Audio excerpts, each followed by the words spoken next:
먼저 사도행전은 누가복음과 연결된 말씀이라고 했습니다. 이름은 다르지만 누가라고 하는 직업이 의사인데, 이 누가가 성령의 감동을 받아서 누가복음을 기록하고 이어서 연결된 사도행전의 말씀을 기록하게 됩니다. 그 분량이 너무 많아서 나누어서 누가복음이라고 하고 사도행전이라고 이름을 붙였습니다. 어쨌든 연결하면 긴 내용의 말씀이지만 이 말씀을 기록한 목적이 누가복음을 시작하면서 이렇게 누가는 강조합니다. 더 확실하게 하려 함이라고 강조합니다. 무슨 말이냐면 예수 그리스도에 대해서 이미 먼저 나와 있는 말씀들이 있었어요. 예수 그리스도에 대해서 누군가 먼저 기록했던 말씀들이 있는데, 여기에 대해서 이거다 저거다 하는 문제가 조금 되었던 것 같아요. 이건 이런 뜻이야, 이건 이런 뜻이야 라고 서로 의견들이 조금 맞지 않았던 것 같고, 이게 무슨 말씀이지? 라고 궁금해하는 사람들이 있었던 것 같아요. 그래서 그 부분을 조금 더 확실하게 할 필요가 있다라는 생각에 누가복음과 사도행전을 기록하게 됐다라는 겁니다. 먼저 사도행전은 총 28장입니다.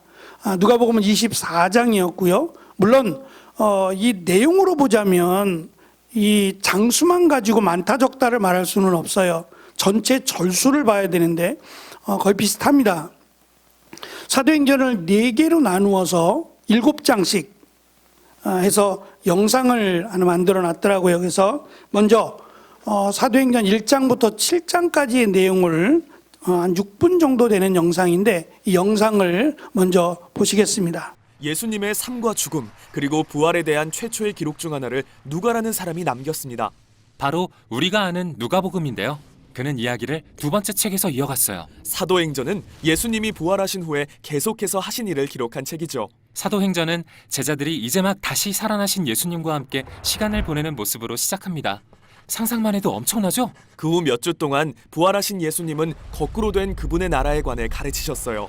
그분의 죽음과 부활을 통해 문을 여신 새 창조 세계 말이죠. 제자들은 이 흥분되는 소식을 가서 세상에 전할 준비가 되었어요. 그런데 예수님은 기다리라고 하세요. 예루살렘에 머물며 새로운 능력을 받아 예수님과 그분의 나라를 전하는 충실한 증인이 되기 위해서죠. 그리고 예수님은 그들의 선교 사역이 예루살렘에서 시작해 유대와 사마리아로 퍼진 뒤 거기서부터 열방으로 뻗어갈 거라고 말씀하세요. 마치 앞으로 일어날 일들의 큰 그림 같죠. 그 후 제자들은 예수님이 온 세상의 왕으로 보좌에 앉으시는 모습을 봤어요. 제자들은 언제 이 능력을 받게 될지 궁금해하며 기다립니다.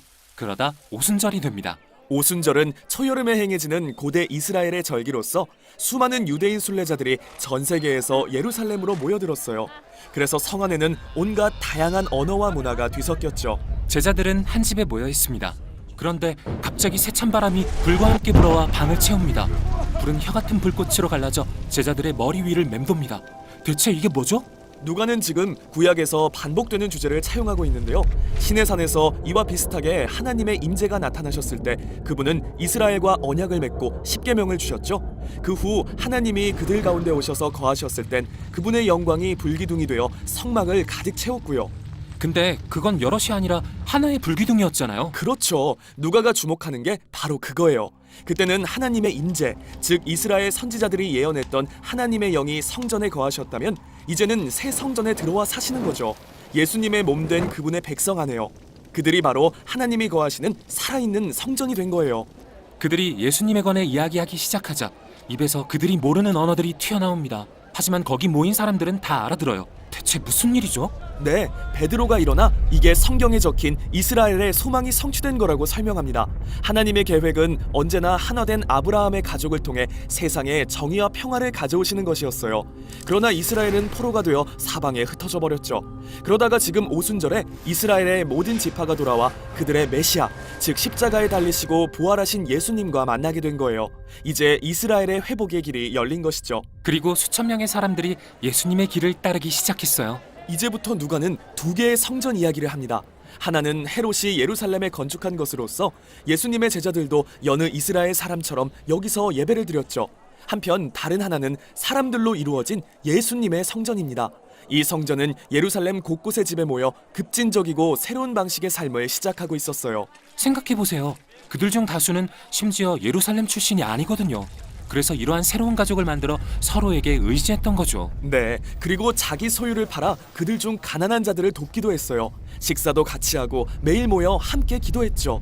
사도들로부터 예수님을 세상의 진정한 왕으로 모시고 산다는 게 뭔지 배우고 있었어요. 정말 신났을 것 같아요. 신나기만 한 건 아니었어요. 하나님의 성전이 된다는 건 구약 성경에 나오듯이 엄중한 일이거든요. 레위기에서 두 제사장이 성전에서 하나님을 경홀히 여기다가 갑자기 죽임당하는 이상한 이야기 아시죠? 누가는 여기에 비슷하게 두 제자가 이 새로운 성전에 거하시는 성령을 모독하다 비슷한 운명을 맞는 이야기를 소개하고 있어요. 그렇게 공동체 안에 부패가 있지만 더 큰 문제는 밖에서 들이닥치죠. 네, 또 다른 성전으로부터요. 성전 지도자들은 이 새로운 메시아 운동을 위협으로 여겼어요. 그래서 사도들을 체포해 그들을 멈추려 하고, 이는 사도행전의 예루살렘 부분 마지막 이야기로 이어지죠. 여기 스데반이라는 새로운 제자가 등장합니다. 스데반, 뜨거운 열정의 사람이죠. 그는 제자들의 지도자가 되어 가난한 사람들을 섬기고 늘 성전뜰에서 예수님에 대해 전했어요. 그러자 성전 지도자들이 스데반을 붙잡아 모세를 모독하고 성전을 위협하는 반역자라며 그를 거짓으로 고발합니다. 이에 대해 스데반은 담대하게 이 모든 상황이 오래전부터 예정된 것이었다는 설교를 합니다. 네, 그는 구약의 이야기를 다시 들려주면서 요셉과 모세와 선지자들처럼 동족으로부터 끊임없이 거절당하고 박해받았던 인물들을 강조해요. 이스라엘은 수세기 동안 하나님의 대리인들을 거절해왔고, 따라서 그들이 예수님과 제자들을 거절하는 것은 하나님 자체를 거절하는 것과 같다면서요. 그들은 경로했어요. 그래서 돌을 던져 스데반을 처형하기에 이르죠. 그는 죽어가면서 예수님이 가신 길을 따라 다른 사람들의 죄를 위해 고통받습니다. 심지어 주여, 이 죄를 그들에게 돌리지 마옵소서라고 외치죠. 그건 예수님이 죽으실 때 하신 말이잖아요. 맞아요. 스데반은 예수님을 따르는 최초의 순교자가 되고 앞으로 더 많은 사람이 뒤따르게 되죠. 그러나 이 박해 속엔 희망의 씨앗이 숨겨져 있어요. 그게 바로 누가가 여기서 사울이라는 종교 지도자를 소개하는 이유인데요. 그는 스데반이 죽는 걸 지켜봤고 그를 처형하는 걸 마땅히 여겼죠. 잠깐만요. 나중에 사도 바울이 되는 그 사울요? 맞아요. 누가는 이 비극적인 살인조차 예수님의 나라를 막지 못한다는 걸 보여주고 있어요. 박해를 받은 많은 제자들은 예루살렘을 떠나 흩어져서 예수님이 말씀하신 대로 유대와 사마리아까지 향하게 되는데요. 거기서 무슨 일이 일어나는지는 사도행전의 다음 편에서 살펴보겠습니다. 네, 8장부터는 또 다른 내용으로 넘어가게 되는데요.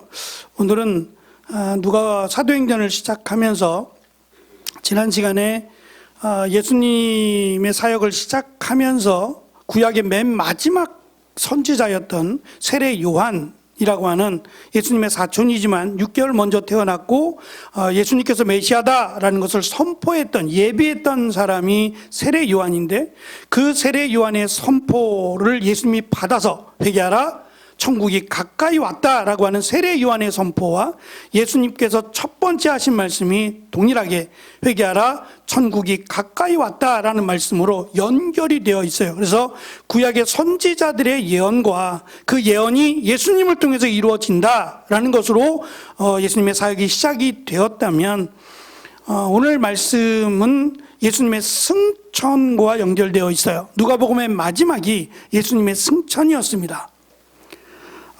예수님 누가복음의 시작이 데오빌로 각하에게라고 하면서 이 편지의 수신자가, 이 편지 하나님의 말씀을 받는 사람이 데오빌로라고 소개를 해요. 각하라고 보통 우리의 대통령 같이 높은 위치에 있는 사람들을 일컫는 말이 각하예요. 이건 우리식의 번역이고, 이 각하라고 번역된 단어의 원래 의미가 신실한 또는 선한이란 뜻이에요. 신실하고 선한 사람이란 뜻인데, 데오빌로가 실제 인물일까? 좀 특별한 이름인데, 데오라고 하는 것은 하나님이란 뜻이에요. 데오가, 데오스가 하나님이고, 빌로라고 하는 필로스가 친구예요. 그러니까 하나님의 친구라는 뜻인데, 진정한 이름이라도 대단하지만 저는 데오빌로가 한 사람을 지칭하는 이름보다는 하나님의 친구, 하나님의 신실한 친구가 되는 믿음의 사람들을 향해서 쓴 편지라고 보는 것이 더 좋다고 생각을 해요. 저희가 지금 갖고 있는 성경이 개역 성경이라는 성경이에요. 굉장히 오래된 성경입니다. 그리고 그 다음에 나온 성경이 개역 개정이라는 성경인데, 개역 개정인데 조금 다릅니다. 내용이 조금 더 수정이 됐어요. 근데 제가 이제 우리 교회에 와서 늘 고민했던 것이, 개역 성경은 예전 성경이고 개역 개정 성경이 조금 더 보완이 된 성경인데 굳이 바꿔야 될 필요가 있나? 라는 생각이 들었어요. 정말 바꿔야 한다면 서둘러서 바꿨을 텐데 늘 고민이었어요. 정말 바꿔야 될까? 그러면 개역 성경 안 볼 거 아니에요. 어딘가 이렇게 먼지가 묻든지 아니면 밖에 내버리든지 하지 않을까요? 성경을 계속 쌓아놓지는 않을 테니까 그게 너무 아쉬웠어요. 그래서 굳이 개역 개정을 바꿔야 되나? 라고 하는 고민을 늘 가지고 왔어요. 가지고 오다가 더 이상 개역 성경이 이제 출판이 안 돼요. 그러니까 서점에 가도 이제 구입할 수가 없어요.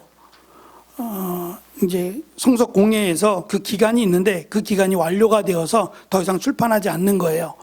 그러니까 저희가 이제 부족한 부분들, 성경이 이제 좀 낡거나 그러면 새로 구입을 해야 되는데 구입할 수 없게 돼 버렸어요. 그래서 어쩔 수 없이 성경을 저희가 새로 구입을 해야겠다라고 이제 마음을 정하고, 또 전사님하고도 의논해보고 조만간 저희가 성경을 바꾸려고 합니다. 기도해 주시고, 그렇게 되면 여러분이 지금 보던 성경 그거 보셔도 상관없어요. 참고로 보시면 더 좋을 것 같고, 새로운 성경으로 보시면서 성경을 조금 더 이해하기 좋도록 지금 의논 중에 있습니다. 잘 결정하고 준비가 되면 말씀을 드리려고 해요. 어쨌든 그 사도행전을 시작하면서 데오빌로에게 보낸다라고 했고, 오늘 우리가 읽은 말씀 1절에도 보면 데오빌로여 내가 먼저 쓴 글에는 이라는 말로 시작을 합니다. 동일한 사람이죠. 동일하게 하나님의 친구라고 할 수 있는 신실한 사람들에게 이 말씀을 기록한다라는 내용으로 시작을 했습니다. 누가복음은 특별히 마태복음, 마가복음, 누가복음, 요한복음, 이걸 사복음서라 그러는데 다른 성경과 조금 달라요. 뭐가 다르냐면 예수님이 어떻게 탄생하게 됐는지, 마리아의 뱃속에 어떻게 잉태하게 되었는지를 기록하는 유일한 성경이에요. 그러니까 요셉과 마리아가 중요한 게 아니라 예수님께서 마리아에게 어떻게 잉태가 됐는지, 결혼하기 전이었어요. 손도 잡아보지 못했거든요. 왜냐하면 우리식으로는 약혼이라고 하고 그들은 정혼이라고 불렀어요. 이게 이제 결혼하기 1년 전에 약혼식을 하는 거예요. 근데 이 약혼식이 결혼식과 동일해요. 거의 동일해요. 그러니까 정혼했다고 하면 결혼하는 건데 1년 정도의 시간을 가져요.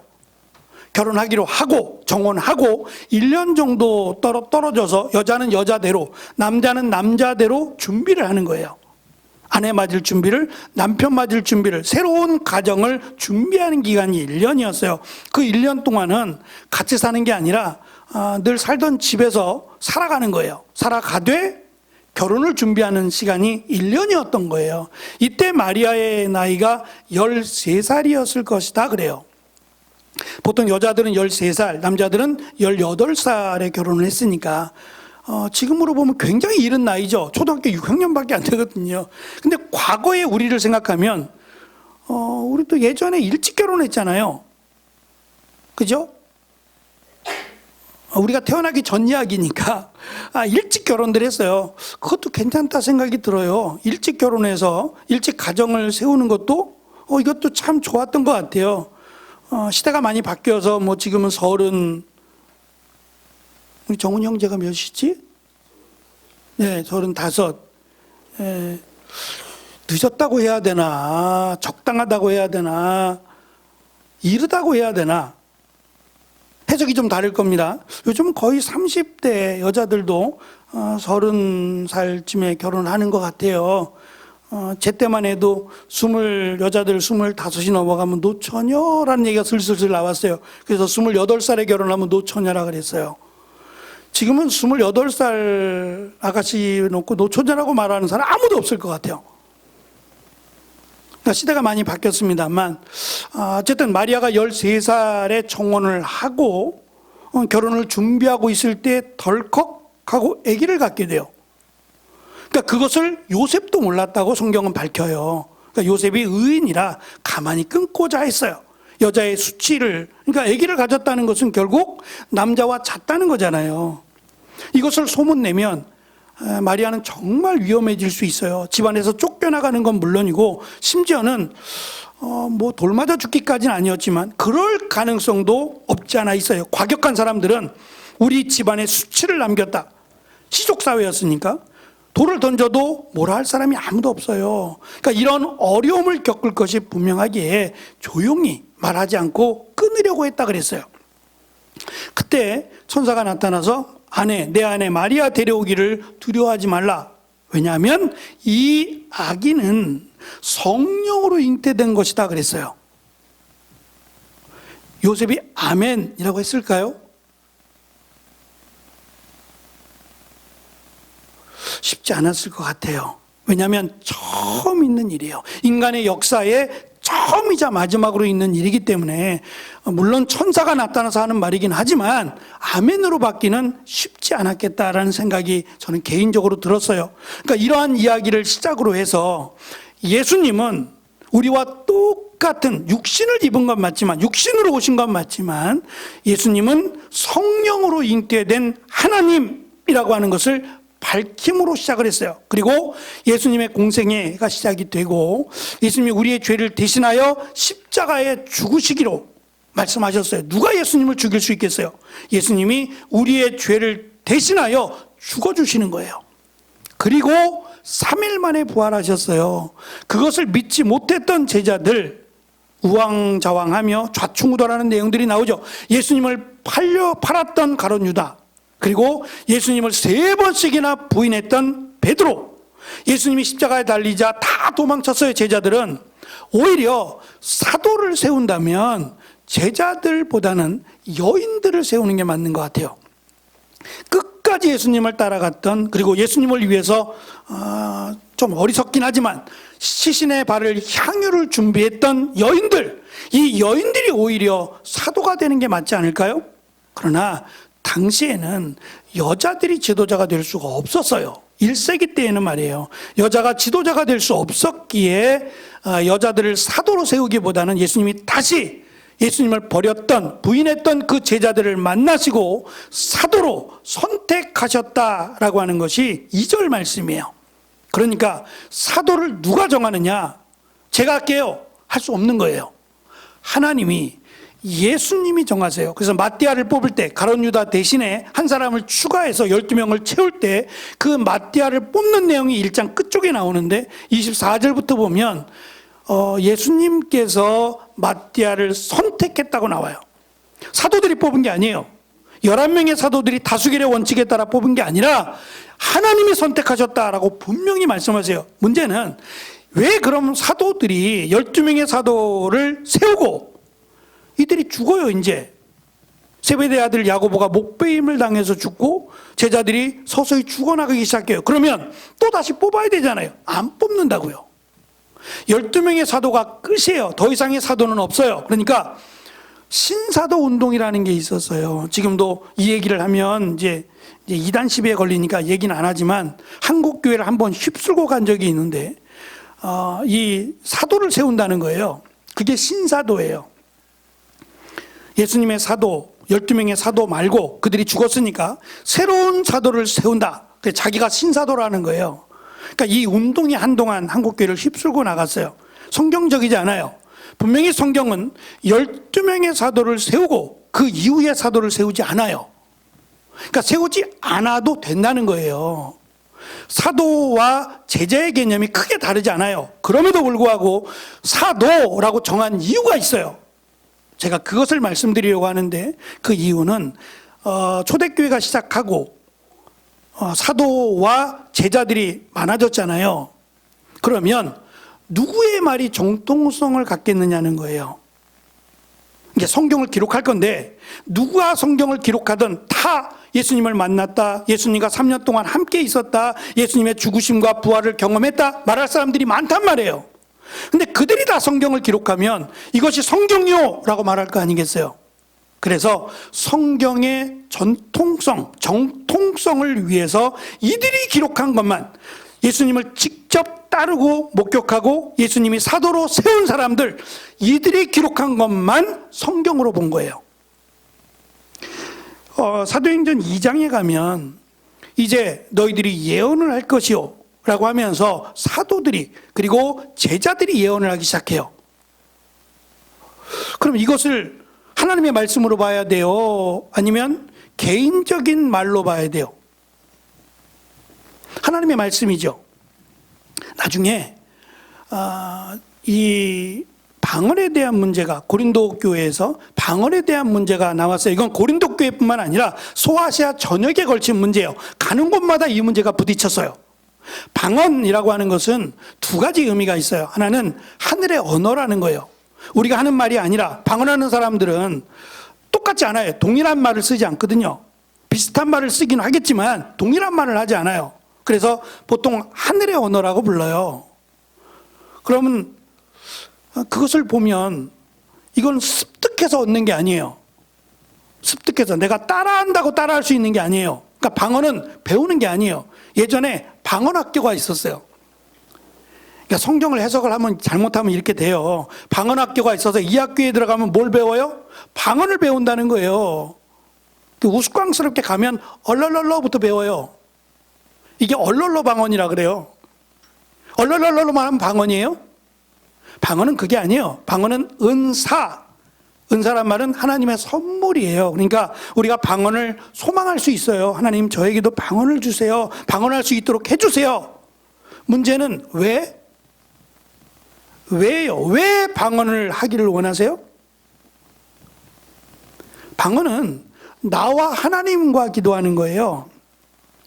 쉽게 그리고 집중해서 하기 위해서 방언을 하는 건데, 나를 드러내기 위해서, 봐라 내가 이런 말로 기도해 라고 하면서 나를 드러내기 위해서라면 허락하시겠냐고요.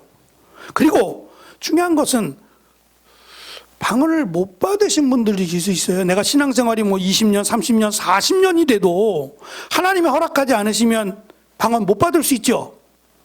그럼 방언을 못 받으면 구원을 못 받아요? 아니에요.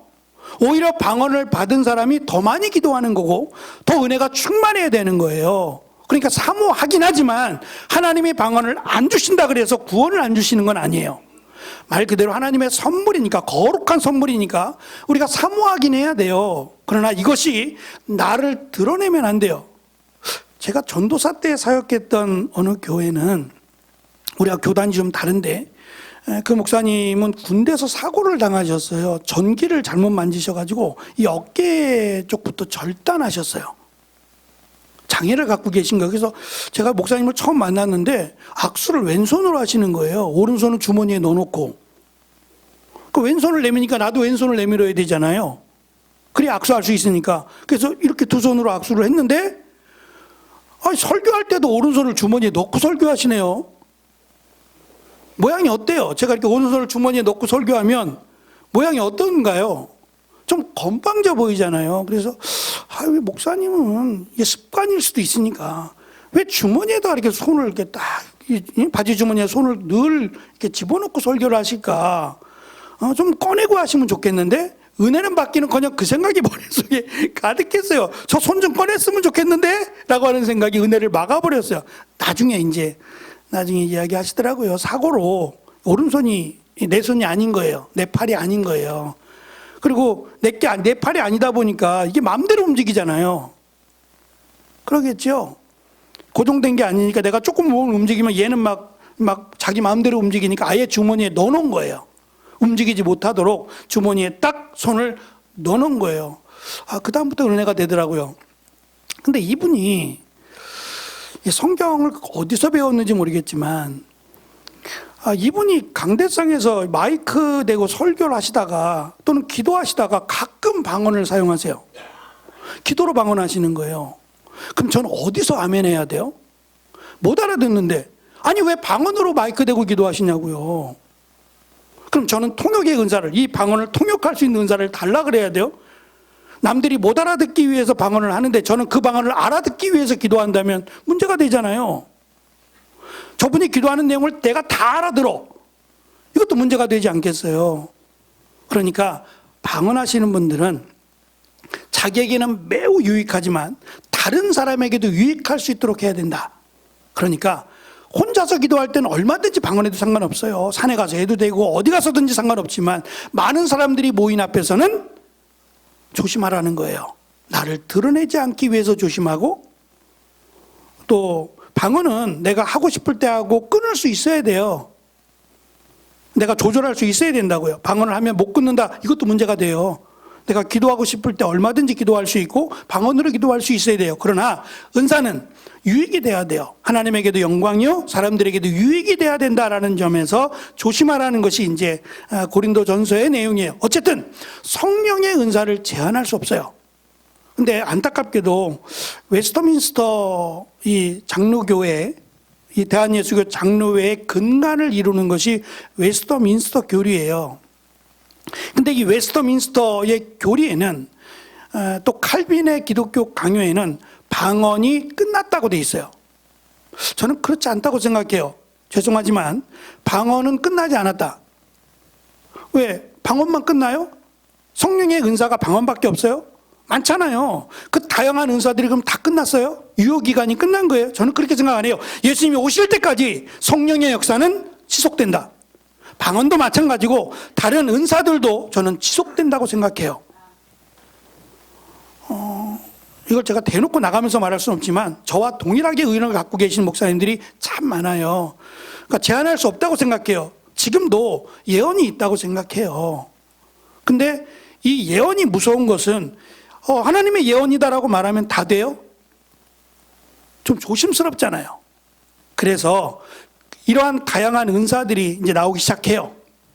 그럴 때 기준이 되는 것, 누군가가 기준이 돼야 되고 옳다 그르다 분별할 수 있는 기준을 누구를 세우는 거냐면 사도들을 세운 거예요.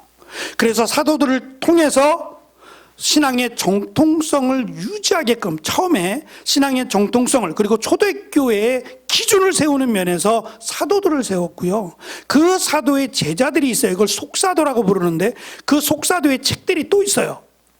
속사도 교부라고 부르는데 그들의 책이 있어요. 저도 있는데 성경 말씀 같아요. 읽어보면 성경 말씀 같아요. 그러나 성경은 안 돼요. 성경은 반드시 예수님께서 사도로 세운 사람들, 그들이 쓴 말씀만을 성경으로 본다. 특별히 이 12제자 말고 또 한 사람이 있어요. 아까 우리 영상에서 나타났던 스데반을 죽일 때 오케이라고 했던 사람 하나 있죠. 사울이라고 불려지는 사람, 나중에 이제 바울이 되는데 이 사람만 사도로 추가가 돼요. 그리고 나머지는 사도가 없어요. 더 이상은 사도로 부르지 않아요. 그래서 사도들이 쓴 기록된 말씀만 성경으로 본다. 이 기준을 세우기 위해서 처음에만 사도로 세우세요. 그리고 그 이후에는 사도들이 죽고 나서 이제 마띠아를 뽑고 끝. 그 다음에 야고보가 죽었을 때는 사도로 뽑지 않아요. 베드로가 죽은 뒤에도 사도로 뽑지 않아요. 이해가 되시겠죠? 그 뒤부터는 그냥 보통 제자들이라고 설명을 해요. 다만 옳으냐 그르냐 성경이냐 아니냐의 정통성을 놓고 볼 때는 사도들이 쓴 기록한 내용까지만, 이 내용을 기준으로 옳고 그름을 분별한다라고 이해하시면 좋을 것 같아요. 예수님께서 성령으로 가르치셨다고 말씀하세요. 그 가르침은 세례 요한에서부터 부활까지의 내용이에요. 이것을 예수님께서 가르쳐 주셨어요. 40일 동안 승천하시고 40일 동안 계시고 승천하셨거든요. 그 40일 동안 무엇을 가르쳤느냐? 예수님이 만났을 때, 부활하신 예수님이 만났을 때도 그랬던 것처럼 이 40일 동안 다시 정리해서 예수님이 왜 이 땅에 오셨고 구약에서 예언한 메시아가 누구며 나며, 그리고 예수님께서 성령으로 오신 이유, 그리고 하나님의 나라가 천국, 이 천국에 들어가는 유일한 방법이 예수님을 메시아로 믿을 때만 들어간다라고 하는 것을 40일 동안 가르쳐 주시고 예수님은 승천하셨습니다. 중요한 것은 이 승천, 올라가심인데 올라가심으로 시작한 이유가 승천이 끝이 아니에요. 올라가심이 끝이 아니라 올라가심이 시작이고 내려오심이 끝이에요. 그러니까 승천하고 끝나는 게 아니라 다시 오심이라고 하는 재림이 끝이 돼요. 그때까지 이 복음을 전하라고 하는 것이 사도행전의 내용이 됩니다. 사실 누가복음을 통해서 하나님의 나라의 복음이라고 하는 것들을 우리가 다 배웠어요. 이미 앞에서 다 배웠다고요. 그리고 이 내용이 근간이 되어서 이제 이 복음을 전하게 됩니다. 사도행전은 말 그대로 행전입니다. 사도들이 어떻게 행했는지, 복음이 어떻게 전파되어 갔는지를 보는 거예요. 우리가 요한복음을 통해서뿐만 아니라 뭐 마태복음이나 또는 요한복음이나 어느 성경을 보든지 특별히 신약 성경은 예수님에 대한 거예요. 교회는 다 예수님에 대한 것밖에 없어요. 그게 구원이니까. 중요한 것은 사도행전을 다 알아야 구원을 받느냐? 그건 아니에요. 이단들을, 특별히 신천지는 저희 교회도 왔습니다만 요한계시록을 알아야 구원을 받는데요. 왜 그러냐? 그랬더니 요한계시록이 끝에 있기 때문에 그랬대요. 이 바보 같은 녀석들아. 우리 성경은 요한계시록이 끝이지만 성경의 순서대로 기록하지 않아요. 그러니까 마태복음이 제일 먼저 기록된 게 아니에요. 사도행전은 예루살렘이 멸망한 AD 70년이 없어요. 그러니까 멸망하기 전에 기록된 거예요. 굉장히 앞서 있다고요, 사도행전은. 바울 서신도 그래요. 앞에가 있단 말인가. 순서대로 기록한 게 아니에요. 근데 순서대로 기록한 것처럼 요한계시록을 알아야 구원을 받는다라고 말하니 그럼 요한계시록까지 내가 못 읽었어요. 이제 요한계시록을 읽을 차례가 됐는데 예수님이 오셨어요? 그럼 난 구원을 못 받아요? 당신이 생각해도 이상하지 않냐 그랬어요, 제가. 그때 아무 말도 못 하더라고요. 생각을 하고 성경을 읽어라. 그들이 가르쳐주는 대로, 너희들이 가르쳐주는 대로 아멘하지 말고 성경 전체가 연결이 되어 있어야 하고 성경 말씀이 뭘 말하는지를 알아야 된다.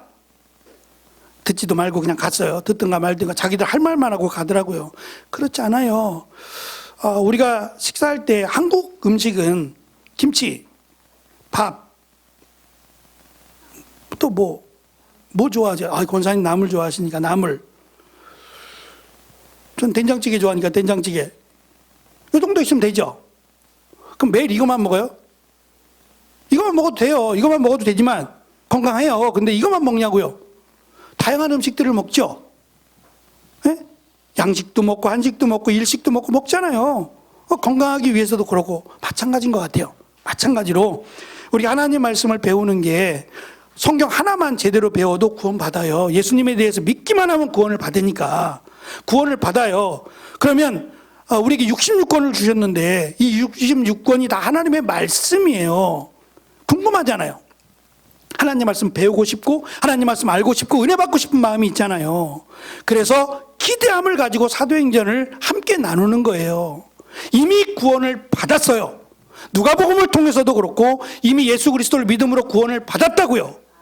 그러니까 구원을 받아야지라고 사도행전을 보는 것이 아니라 구원을 받은 우리가 사도행전의 사도들처럼 복음을 전하는 사람들처럼 어떠한 마음으로 어떻게 복음을 전해야 되는지를 배우려는 마음으로 함께 은혜를 받게 되는 시간이 되었으면 좋겠습니다. 특별히 승천과 더불어서 이어져 나오는 내용이 성령이 임하심이에요. 다시 말하면 성령을 받지 못하면 사도의 일을 할 수 없어요. 예수님이 사도를 선택하시고 나서 제자들을 부르시고 나서 성령이 임하는 거잖아요, 순서가. 그러니까 성령을 받지 못하면 제자가 될 수 없다는 말씀이에요. 우리는 오순절에 성령이 오셨고 시작이 되었고 예수 그리스도를 믿음으로 이미 성령이 우리 안에 임했다면 그 다음 우리가 해야 될 일은 복음의 전달자, 복음의 산 증인이 되어야 된다는 겁니다. 순서가 그렇다는 거예요. 그래서 예수님께서 요한복음에 이런 말씀을 주셨어요. 내가 가면 내가 가야 할 거다. 내가 가는 것이 너에게 유익이라. 내가 가면 너에게 보혜사 성령을 보내주실 것이다. 라고 말씀하셨고 그 말씀이 이제 사도행전에서 이루어집니다. 그래서 성령을 받은 자가 예수 그리스도에 대해서 더 확신하게 될 것이고 그 성령을 받은 자가 이 복음을 전하게 될 것이다 라는 말씀으로 특별히 하나님의 사랑을 받은 자, 하나님의 친구된 신실한 자들에게 사도행전을 통해서 어떻게 하나님이 역사하시는지, 역사하실 것인지를 우리에게 가르쳐 줍니다. 이 귀한 은혜의 시간이 되시기를 축원합니다. 기도하겠습니다.